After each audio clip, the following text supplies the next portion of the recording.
We're live. Are we live? We're live. What's going on, everybody? Welcome to Bagged and Boarded, which I guess is just kind of a catch-all for any time I talk on YouTube now and knock my headphones out. I'm very discombobulated.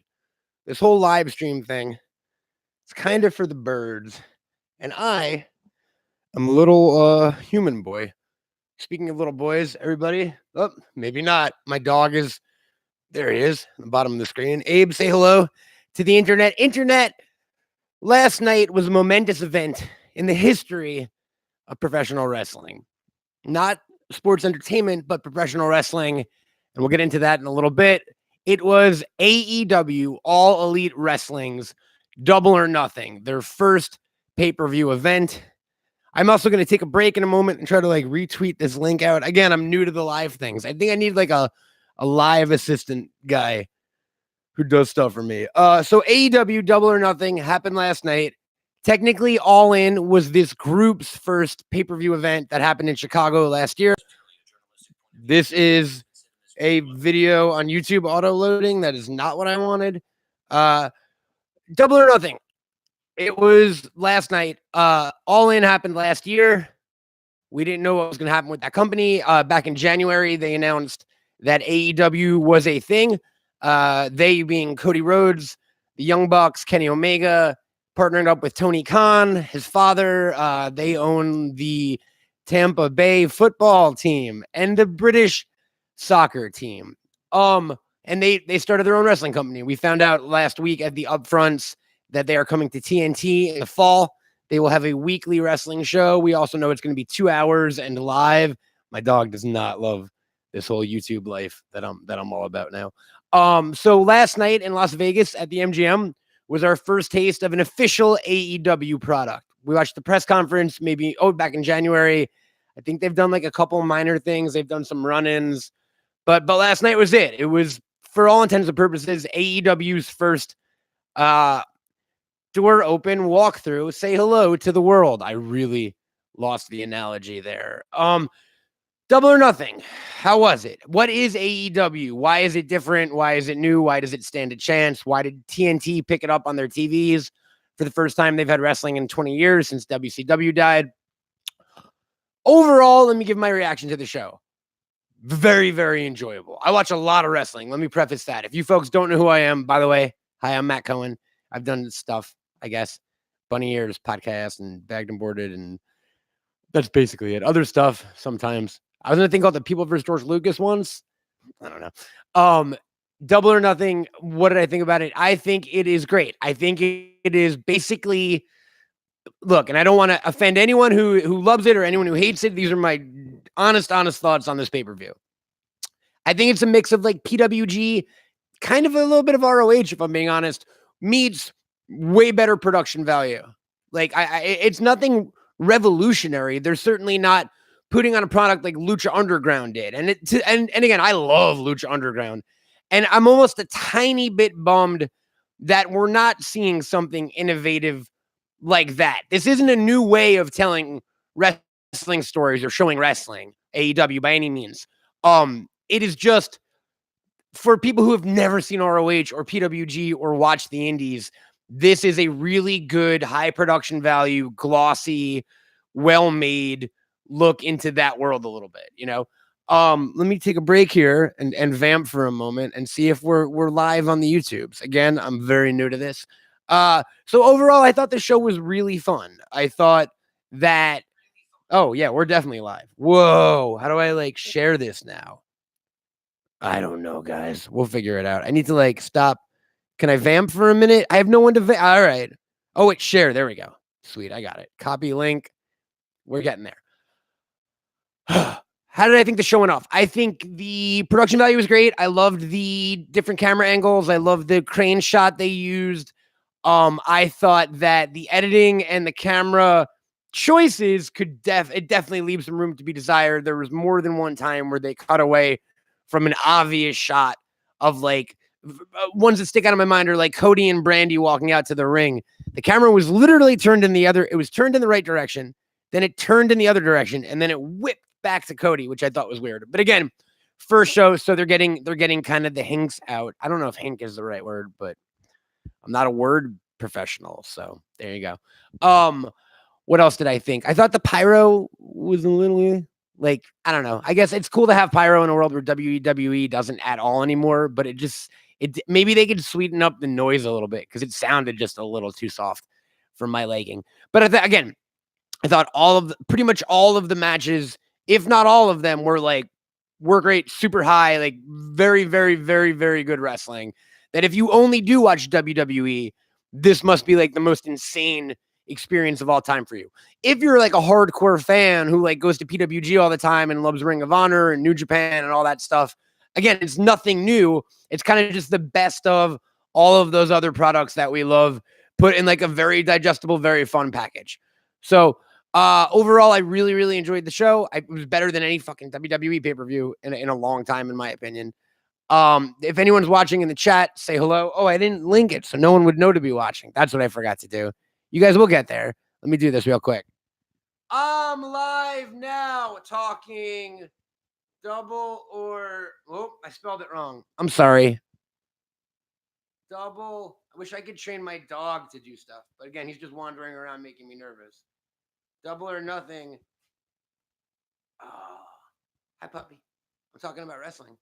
He watched it. I don't think he was a fan. Join now. All right. Sorry about that. Now it'll be less boring. Now that I've tweeted out this link, people can join us. We can start a conversation. There we go. Yeah, it was nothing new, but it was a very enjoyable version of all the things I already like. That being said, there are a few minor complaints before I get into like a match by match breakdown of how I felt about the pay-per-view. And again, I'm going to be like looking at my phone a lot because again, I'm new to this whole YouTube thing. Did that work? Let's see if this worked. Did the link work?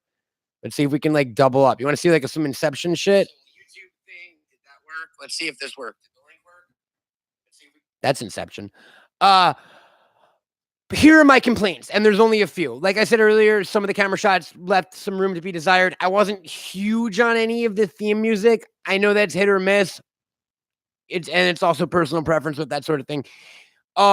I really don't have that many complaints. Like I'm super excited to see where this product goes. I love the undercard. I was super familiar with like, let's say 95% of the talent on the show, including the Battle Royale. So it was great to see all these people I'm a fan of on a pay-per-view and in a big fucking arena like that. Hey, puppy. Here's my big complaint, and I hate to be a dick. The commentary team of Jim Ross, Excalibur from PWG, and Alex Marvez. Now, I don't know who Alex Marvez is. He seems like a very nice, polite gentleman. I don't wish him any ill will. I hope that there is a position for him in that company where he can thrive. I do not think it as a wrestling commentator because he was the worst commentator I've ever heard in the history of wrestling. And again, it's not his fault. It's not like he didn't know about wrestling. I think he's a fan. That motherfucker just talked like this the entire time. And everything was the same, like dulcet NPR monotone. And it's insane. It's insane. And it takes away from the product. And like every time he talked, it brought the commentary to a screeching halt. So my opinion is, because I want this company to succeed going forward, because I love wrestling and I love a lot of these dudes, and you know, you gotta find a new position for Alex Marvez. Then on the comment, mesh well together eventually. Even by the end of the show, they were finding their footing. This Alex Marvez guy it needs like a fucking injection of fucking Pulp Fiction adrenaline in his heart or something, because he was just too low key for professional wrestling, in my humble opinion. And what does my humble opinion mean? Absolutely nothing, because I only took a bump once and I couldn't like move my neck for like a week and a half. So the fuck do I know? Let's go through the actual card here.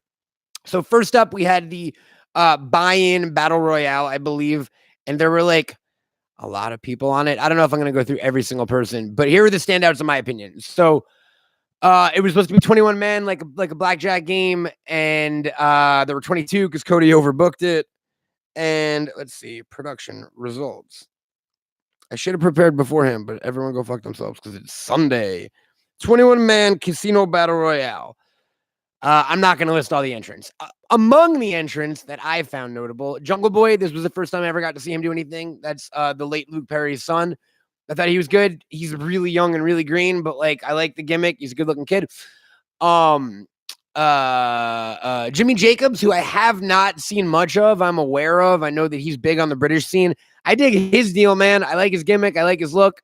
I thought he was okay in the ring, so I'm excited to see more of him. Adam Page, who when I first started seeing Adam Page back in the NJPW days and like OG Bullet Club, I was not a fan. I put him with like Chase Owens as like kind of the worst of the Bullet Club. Dude, I was so wrong because Adam Page is fucking awesome. Adam Page reminds me of like Stan Hansen or just like some hossy white boy in Japan. Like that dude is strong style. He's great. He doesn't need to talk. I love Adam Page, and I get why. Spoiler alert: he's going to be facing off for the first ever chance to get that championship because Adam Page is dope. And I would say my MVP of the buy-in battle royale is actually a friend of mine who I've seen wrestle like 30 times, and never did I know that he was that awesome or that he could pop a crowd like that. And that is Luchasaurus. Luchasaurus, I think I checked the Twitter searches for right after that match for Luchasaurus, and it seemed like people felt the same. Like he was one of the 3 standouts in that match. And then MJF, who like I like enough. I mean, like here's the problem with MJF specifically. He's from like the town over from me. So I get what the gimmick's supposed to be. And I'm annoyed by it as I'm supposed to be like a heel, but I'm kind of like real life annoyed by it too because I had to grow up with that shit. So there's MJF. But yeah, I thought the Battle Royale was fun. It was like a clunky fucking clusterfuck. I don't know if the 5 men at a time helped in any way or if anything made it more confusing, especially in a world where like you didn't know who all those dudes were. Like I don't know who the Stunt Brothers are really. So I don't know. Everyone didn't get their individual time to shine on an entrance. But that being said, it got it over. It was pretty painless. So let's keep moving on.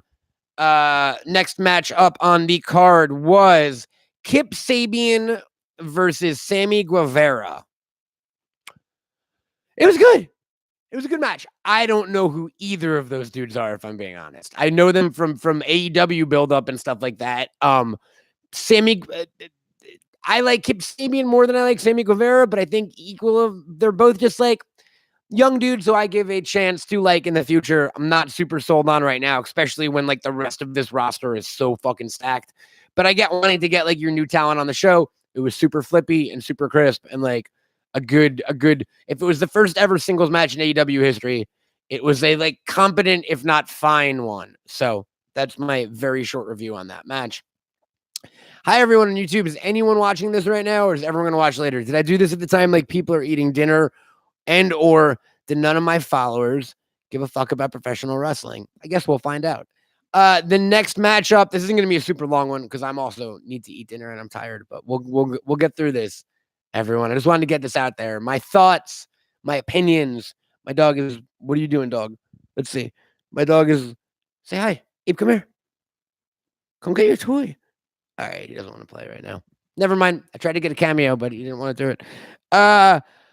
We'll do this quick and painless because there's a lot of wrestling coming up, and I'm going to start doing these for like other things, movie reviews, wrestling, TV show stuff. So I don't want to always drag on and on and on. It's not a podcast. It's just like my reaction, and I want to talk to the world. So next we had SCU, SoCal Uncensored, which is Christopher Daniels, Frankie Kazarian, Scorpio Sky.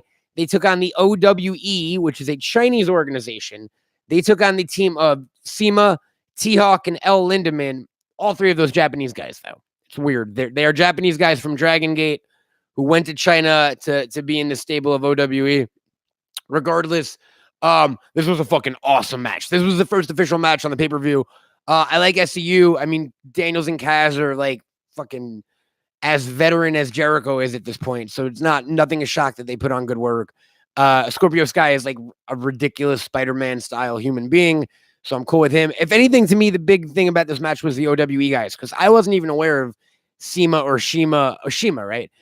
I wasn't aware of these guys. I haven't watched hardly any Dragon Gate. So the first half of this match was kind of slow. Like, a lot of like mat-based stuff and like typical build-up. But once it got to like the fucking every dude do a thing, everything, this was like an awesome match and a great way to start the pay-per-view with a lot of energy. So I definitely dug this, and I'll be looking forward to see more of these OWE guys who I've never heard of in general. So let's see what else we got. Next match on the card, we had the women's 3-way, which quickly became a women's 4-way.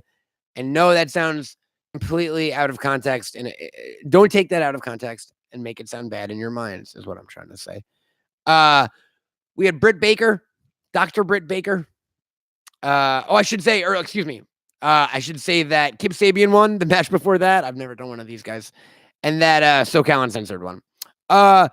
Britt Baker, Kylie Ray, or Smiley Kylie Ray, and Nyla Rose were supposed to have a women's 3-way. Brandy Rhodes came out before, was like, let's make this awesome. Awesome Kong came out. I'm not a huge Awesome Kong fan, but I was excited to see her. I have not seen any of these women work really outside of like Britt Baker on the occasional random indie show I've seen her on. I thought it was good. I'm not a Kylie Ray guy. And I've found out subsequently since the pay-per-view that like that was Bailey supposedly took that gimmick from her. So like this isn't a Bailey ripoff at all. But she is way fucking too much. Like she's good in the ring. She's like fast and zippy and all that shit. I can't stand the like smiling and the promos and anything else about her. I should also say, speaking of her, there was a weird promo backstage with Pete Avalon and Leva Bates as the librarians that they just shushed each other for like 3 minutes. That I would also say we could do without the like PG kind of Wonka Waka comedy stuff. I know you don't have to be fucking Attitude Era. We don't need to be super adult, but like that wasn't for me. I don't think you're trying to appeal to little kids on like late night TNT show. Because if you are, this product is not going to appeal to little kids. There's no like gimmicks or big characters. My dog is barking at the goldfish that always exist in our house. I don't know what reason he would have to bark at them right now. Unless WWE paid him to bark. Abe, stop barking, buddy. We're talking about AEW's Double or Nothing, live from MGM's Garden something arena. So Fatal 4-man match was fine, I thought. Britt Baker went over as you knew she would because she was like the only woman they brought to the fucking press conferences. It was fine. It was good. Abe, hey, man, we can't do that. You want to come here? You want to sit on my lap for a second? Everyone excuse me for a moment while I introduce my co-host. Come here, dude. Come here. Okay, how long is this going to last, I wonder? Everybody, this is Abe. He's turning 1 year old in a few weeks. He likes to lick my face. Don't be concerned by that. And he does not care for wrestling. He's a real jerk like that. Abe. Oh, boy, maybe this was a bad idea, guys. All right. You want to go by? All right, goodbye, dude. Thanks, everybody. That was Abe. He came in to give me a fucking face shower. I only did that for you guys. I wouldn't have rubbed it off otherwise, if I'm being honest. Whatever. Britt Baker went over, like we said. It was fine. Next up, here's where things started to heat up for me, at least. We had Best Friends, which is Chuck Taylor, Chucky T, and Trent Beretta versus the team of Angelico and Jack Evans. Now, I know Angelico and Jack Evans from their Lucha Underground stuff and from PWG and from that insane fucking dive Angelico did that one time on Lucha. Best Friends, I know from everything. I mean, Chuck Taylor and Trent used to wrestle PWG a lot when I used to go there. Also, Trent was in New Japan with Rocky Romero as Roppongi Vice, so I'm like super familiar with these guys. This was a great match. Fast, like they did the things they did.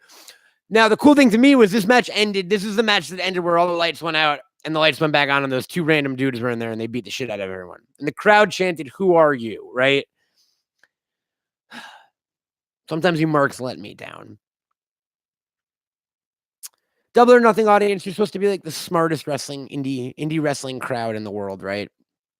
And you chant, "Who are you?" And I've seen people say online that they look differently or that they had different costumes or blah, blah, blah, blah, blah. It's the Super Smash Bros. From ROH and PWG fame. They used to fucking tag team wrestle against the Bucks all the time. I don't know what names they're going to go under in this one. I mean, the bigger guy with the mask is Evil Player Uno, and it said Evil Uno on his trunks. They used to be Player Uno and Player Dos. They're fucking an awesome tag team. Player Uno used to have this gimmick where he'd have like a fake NES sewed into his tights, and if he stuck a cartridge in, he would gain the powers from that game. They did that weird throw right in the tag team division. I guess SCU kind of. Regardless, good match, better ending in my opinion. I'm super down with like wrestling stuff. So not just like people in rings like fucking suplexing each other. I'm also down for some like character shit. And like this was that. Next up we had the Joshi women's match. I'm gonna murder this. With the teams of Hikaru Shida, Ryo Abe, and Ryo Mizunami. What am I gonna mess with? What am I talking about? I've been going to Japan all the time. I'm good at this shit. Versus Aja Kong, Yuka Sakazaki, and Emi Sakura. It was good.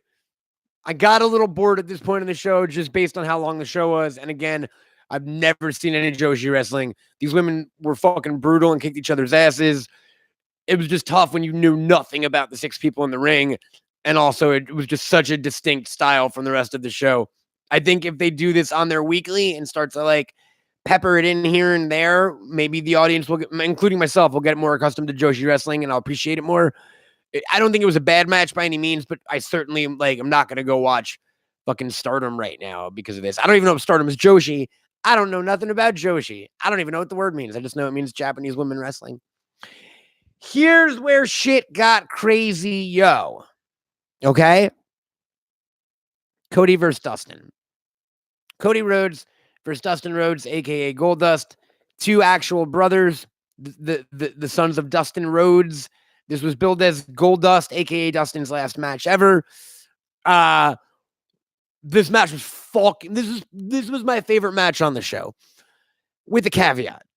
I thought the emotion and the storytelling and everything about the build-up, that was all bar none, like the best work on this show. And one of the most emotional clashes I've seen in wrestling in my entire life. You know, younger brother versus older brother.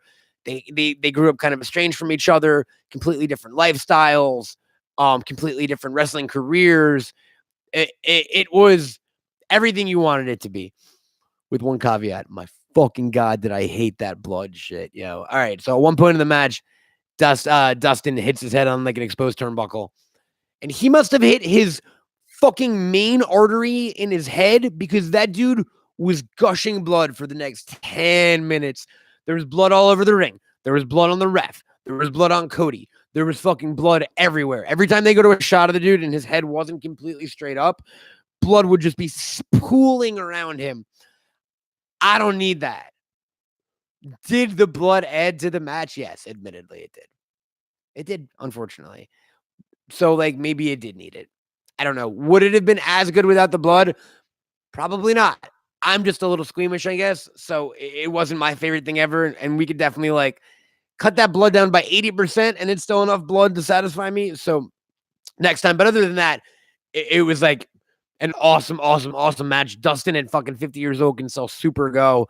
And I'm excited this wasn't his retirement match. They've already announced it's going to be the Rhodes brothers versus the Bucks at their next pay-per-view, which is called Fight for the Fallen, I believe, in July in Tampa. Next up, we had another fucking incredible match and one of like the best matches you've seen on wrestling TV this year. We had the Young Bucks versus the Lucha Bros of Pentagon Jr. and Ray Phoenix. If you, I would assume if someone's like a big wrestling fan, you guys know the Bucks. You should know both of these teams actually at this point because Lucha Bros were all over Lucha Underground, and the Bucks have been, you know, ROH and JPW stables for years. Look, these are the 2 best tag teams on the planet. Absolutely. I got to see them wrestle at PWG at Bola, like, I think it was 3 years ago, and it was the best match I'd ever seen in my entire life in real life. This was on par with that, if not a little bit better, maybe. They're just literally the 2 best tag teams. And the fucking crazy thing about this is Penta is awesome as a singles dude, too. Pentagon Jr. is in my top 5 wrestlers on the planet. That dude is a fucking beast. I love his gimmick. I love his look. I love his masks. I love his tattoo. I love the fucking catchphrase. Those 2 teams work with each other so well. They've wrestled each other so many times, and they also work with their team members, you know, better than anyone on the planet. Like, there's no tag team smoother than the Young Bucks, including like the fucking Hardys in their prime, in my opinion. So this really, really, really was like tag team wrestling at its finest. If this is an indication where the show goes, I'm so down for more. And you've got other awesome tag teams there, like SCU.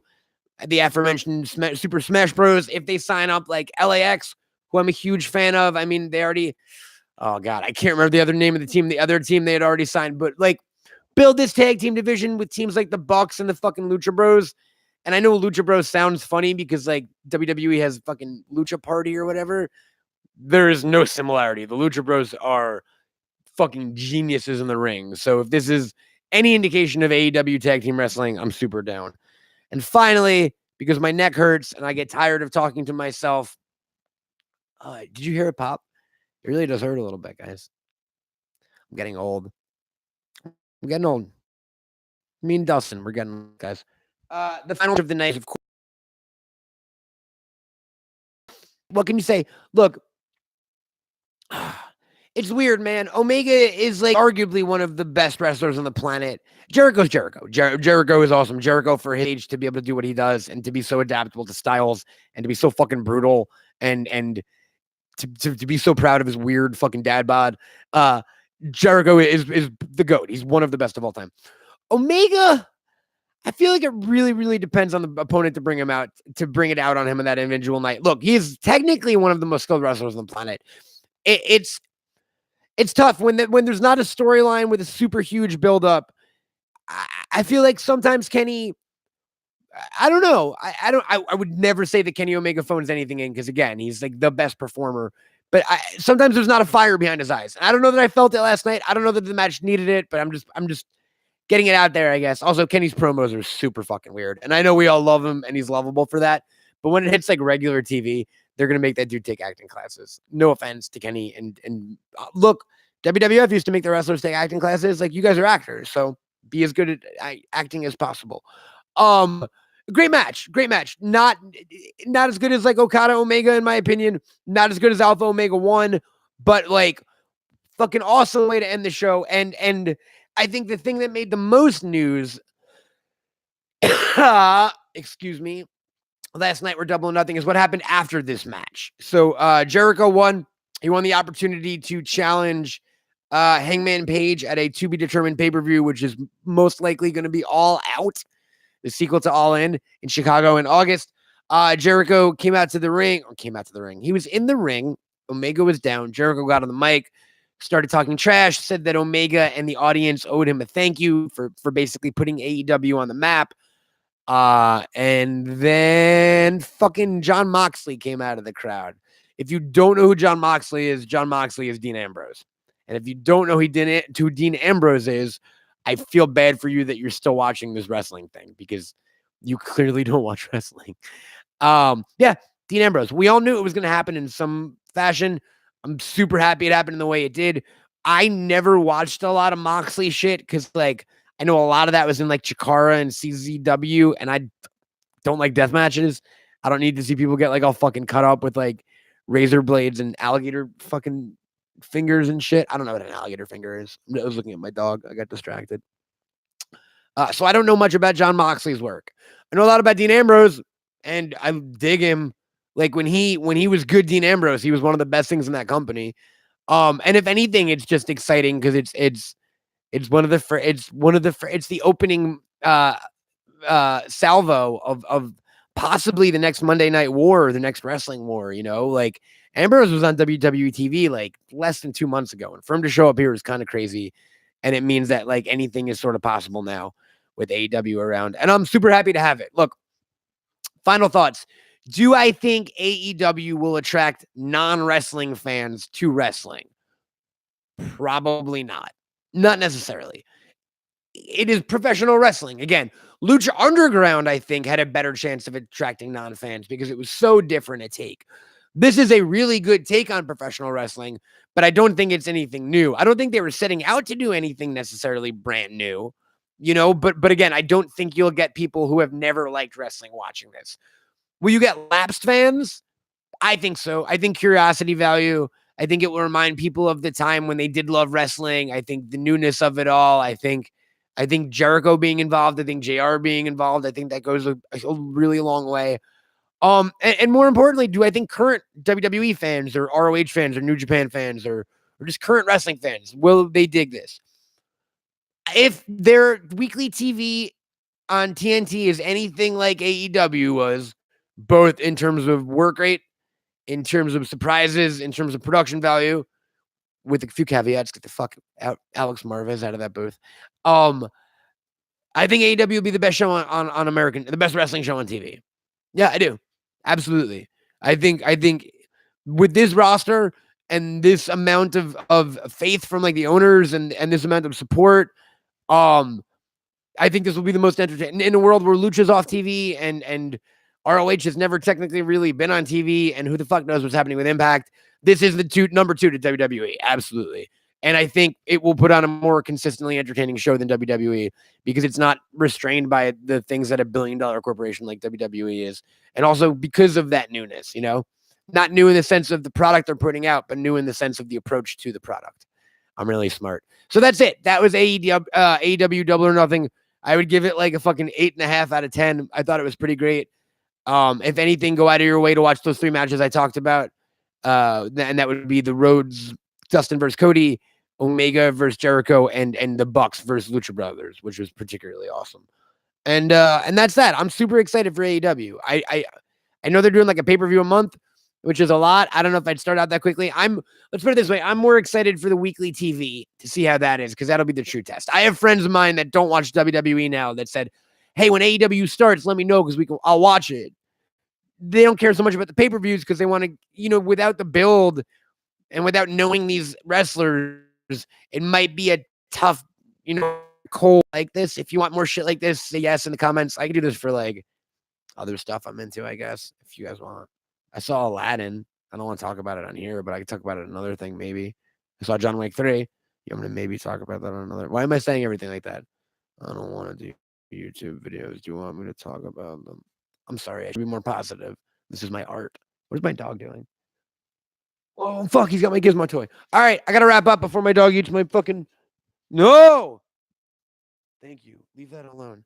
AEW Double or Nothing. Thumbs up. Go out of your way to check it out. I'm excited for more AEW. I'm Matt Cohen. You can follow me on Twitter and Instagram and all the things at Camel Toad. Listen to Highbrow and all the things where podcasts are gotten in your ear holes. Sunday night, guys. My dog is fucking with my toys and I'm tired. This has been Bagged and Boarded, kind of, sort of. I got to go take care of that. Thanks. Bye, everybody.